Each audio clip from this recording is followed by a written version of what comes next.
Bonsoir à toutes et à tous, bienvenue dans C'est dans l'air. C'est une journée de mobilisation sociale très suivie avec des mots d'ordre épars dans un climat d'instabilité politique majeure. Quelles conséquences peut avoir cette journée d'action sur les arbitrages budgétaires, sur les compromis en cours menés par Sébastien Lecornu, notamment avec la gauche? Nous en parlons ce soir avec Dominique de Villepin. Bonsoir. Bonsoir. Merci d'avoir accepté cette invitation. Nous reviendrons naturellement avec vous également sur la reconnaissance par la France de l'État de Palestine. Ce sera lundi prochain. D'abord, en tant qu'ancien Premier ministre, vous avez connu l'expérience de la rue. Comment est-ce que vous vivez? Comment est-ce que vous appréciez cette journée?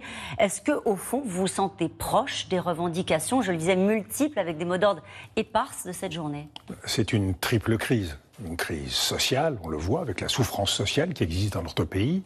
C'est une crise politique, avec l'instabilité qui l'accompagne, 3 premiers ministres en quelques mois. Et c'est une crise financière, avec l'augmentation de la dette et des déficits. La question, c'est d'apporter à chacune de ces crises la réponse appropriée, en évitant que ces 3 crises, ou en tout cas que la crise politique et la crise sociale, ne se coagulent. Nous avons déjà été face à de telles crises. On se rappelle mai 68, comment on est sorti de mai 68?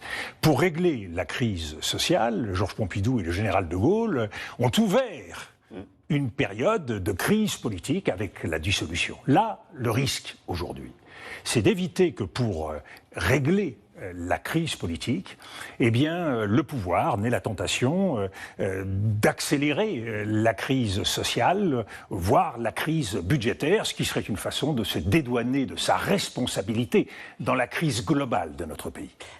Est-ce qu'il faut obtenir par la rue, comme le dit Sophie Binet de la CGT, ce qui est visiblement hors d'atteinte par le compromis? Est-ce que c'est pas ça qui se joue aujourd'hui? C'est ce qu'on attend dans la voix des syndicalistes. Alors, les syndicats sont dans leur rôle. Ils jouent la politique du rapport de force et du bras de fer. Moi, je pense que ce qui se joue aujourd'hui, comme depuis maintenant plusieurs mois, c'est la capacité de chacun des acteurs qui ont une responsabilité dans ces crises d'ouvrir les yeux et de faire un pas les uns vers les autres. Exemple, en matière de responsabilité du patronat et des acteurs économiques, il y a eu l'occasion manquée du conclave. Il y avait un geste à faire sur la pénibilité qui aurait permis d'effacer un certain nombre de blessures liées à la crise des retraites. Plus récemment, on voit bien le sentiment très profond qui existe en France d'injustice sociale. Eh bien, le patronat a la possibilité, là aussi... Le patronat et le gouvernement ?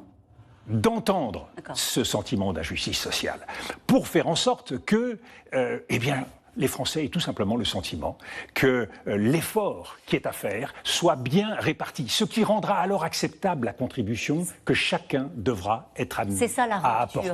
C'est ça la rupture que vous attendez, annoncée par Sébastien Lecornu. La rupture, si je vous écoute attentivement, ce qui est le cas, c'est de dire on ne peut pas s'en sortir sans un geste de justice fiscale. C'est là-dessus que ça se cristallise? Alors ça se joue là-dessus et sur d'autres paramètres. Je crois qu'il faut les gestes forts. Ce serait quoi? Sébastien Lecornu a la tentation d'effeuiller la marguerite. C'est quoi? Ça veut dire quoi? Annoncer un certain nombre de choses, la suppression de 2 jours fériés. Mais le problème, c'est quand on commence à effeuiller la marguerite, on ne sait pas où on s'arrête. Et parfois, on termine relativement dépouillé. Et donc, il lui faut très vite savoir quelle est l'équation de l'intérêt général français qui soit acceptable pour chacun. Il faut un geste de la part des plus aisés, des plus riches, des plus grandes entreprises. C'est une rupture par rapport à ce qu'a défendu Emmanuel Macron depuis son arrivée au pouvoir. Oui, parce que le risque aujourd'hui en matière économique, moi je suis très attentif au fait que l'on ne mette pas en péril les grands acteurs économiques de notre pays. Le risque, c'est que pour défendre cette exigence de sauvetage de notre économie et de nos entreprises, les entreprises s'arc-boutent devant des mesures de justice qui, de toute façon, devront être payées par les plus riches et par les plus aisés. Donc, il faut dessiner ce qu'est l'équation acceptable en matière économique, en matière sociale, en matière budgétaire, pour que chacun ait le sentiment de faire sa part, mais que ceux qui sont les mieux placés en font davantage. C'est cela le choix politique. Vous avez entendu ce qu'a dit le patron du MEDEF. Il a dit ça suffit, le ras-le-bol fiscal, et on est prêt à se mobiliser. Le mauvais exemple est venu d'en haut. C'est Emmanuel Macron au lendemain de la dissolution. Parce qu'Emmanuel Macron a perdu les élections en 2024. Il a 2 premiers ministres qui sont tombés. Il nomme un très proche de lui, sans vouloir tirer les leçons du message adressé par les Français dans cette élection. Et quel est ce message? Nous ne voulons plus, Monsieur le Président, et je le dis poliment, nous ne voulons plus de votre politique de l'offre notamment, qui a en quelque sorte trahi les espoirs qu'on avait mis dans cette politique. Et elle a créé beaucoup d'injustices. Il faut qu'il s'exprime, Emmanuel Macron. Sa parole est attendue ou pas du tout? Le président de la République doit accepter le jeu démocratique. Les Français se sont prononcés.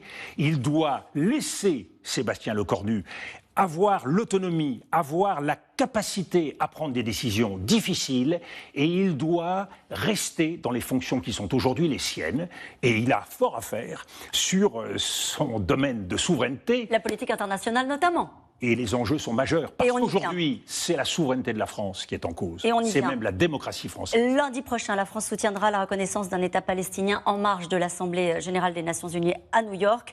Dans ce contexte, je voulais avoir votre avis là-dessus. La Commission européenne a proposé de suspendre partiellement l'accord commercial entre l'Union européenne et Israël, ce qui coûterait à l'État hébreu 227 millions en raison des actions violentes à Gaza, en réaction du blocus de l'aide humanitaire et la décision des autorités israéliennes de faire avancer le plan de colonisation en Cisjordanie.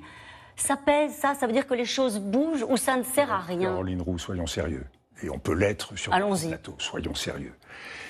L'objectif, aujourd'hui, de sanction du gouvernement de Benjamin Netanyahou, c'est quoi? C'est de faire en sorte que la mort au quotidien à Gaza s'interrompe, que les bombardements, que les actions militaires s'interrompent, parce qu'elles sont aujourd'hui sans objet militaire. La sécurité d'Israël ne se joue plus à Gaza. L'ambassadeur d'Israël en France dit c'est très simple. On ne peut pas se contenter de demander gentiment à des terroristes du Hamas de libérer nos otages. Tant qu'ils ne seront pas rentrés à la maison, nous continuerons. Ça s'arrêtera le jour où ils auront libéré les otages. Le Hamas, les responsables militaires israéliens et les responsables du renseignement le disent très clairement. Le Hamas a été décapité. Où est M. Yahya Sinwar? Où sont-ils? Ils ont tous été décapités. Aujourd'hui, mener la guerre contre ce qui reste du Hamas, c'est évidemment continuer à nourrir l'hydre terroriste, parce que plus vous agissez par la force contre un mouvement terroriste, plus vous suscitez des vocations. Donc la capacité de dissuasion contre Israël du Hamas, elle est aujourd'hui égale à 0. Il n'y a d'ailleurs pas de missiles tirés par le Hamas contre Israël. Donc, prenant acte de cette situation, eh bien, il faut changer de politique. Est-ce que les mesures de Mme Ursula von der Leyen C'était la question. Sont susceptibles? La réponse est non.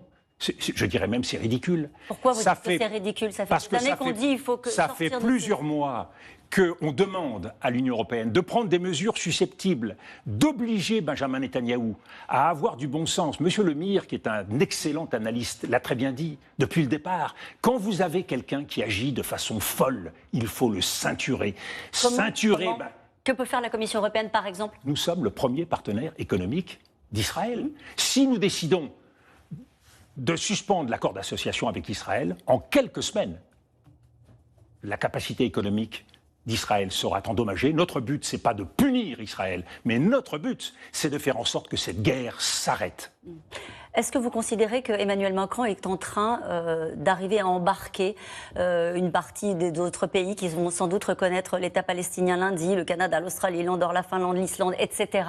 Est-ce qu'il est en train de réussir à créer une dynamique? Est-ce que c'est la France qui a l'initiative? Est-ce que vous le reconnaissez? À partir du moment où la France a accepté de reconnaître l'État palestinien, bien évidemment, il y a une dynamique. Et c'était parfaitement prévisible. C'est pour ça que je plaide depuis plusieurs années pour la reconnaissance de l'État palestinien. Alors il y aura peut-être une vingtaine de pays, sans doute un certain nombre mettront des bémols à cette reconnaissance avec un certain nombre de conditions, mais il faut prendre en compte ce qui va être obtenu par cette reconnaissance. Au-delà de la valeur symbolique. Et c'est important de reconnaître un principe. C'est important de reconnaître le rôle du droit international, et c'est important de reconnaître l'exigence de justice. Mais il y a une valeur politique très importante. C'est qu'aujourd'hui, par ce geste, tous les États qui reconnaissent l'État palestinien, eh bien, ils adressent un signal qui est que nous, Européens, la France, la Belgique, le Canada et d'autres pays d'Asie comme l'Australie, eh bien, nous ne pratiquons plus le deux poids, deux mesures. Nous sortons de l'hypocrisie occidentale dans laquelle nous nous sommes enfermés. Et nous reconnaissons que le processus qui a été mis en place jusqu'à maintenant, qui était un processus, celui de Madrid, celui d'Oslo, qui est, on attend la fin du processus pour reconnaître l'État palestinien en engageant le dialogue, eh bien là, on met en quelque sorte la charrue avant les bœufs. Avec des contreparties, peut-être qu'on peut rappeler désarmement du Hamas, démilitarisation de l'État palestinien, avec l'idée que c'est aussi un processus de paix qu'on engage. Mais d'ores et déjà, l'autorité palestinienne a accepté ces contreparties. Est-ce qu'il faut en faire un préalable à la reconnaissance? Je ne crois pas. Parce que c'est un principe que nous reconnaissons. De la même façon, certains voudraient qu'on attende que les pays arabes reconnaissent l'État d'Israël. Mais est-ce que l'État d'Israël reconnaît l'État palestinien? Et nous voyons bien que les conditions ne sont pas réunies pour ce faire. Donc, ne faisons pas la politique du pire. Arrêtons de vouloir mettre des conditions et d'attendre. La politique internationale, elle se fait avec de la volonté, avec de la détermination, et elle se fait surtout avec du droit et de la justice. Merci beaucoup, Dominique de Villepin, d'être venu sur ce plateau. Dans un instant, nous reprenons le début de notre conversation. Nous allons revenir sur la mobilisation sociale et tenter de faire, à cette heure-ci, un premier bilan. À tout de suite.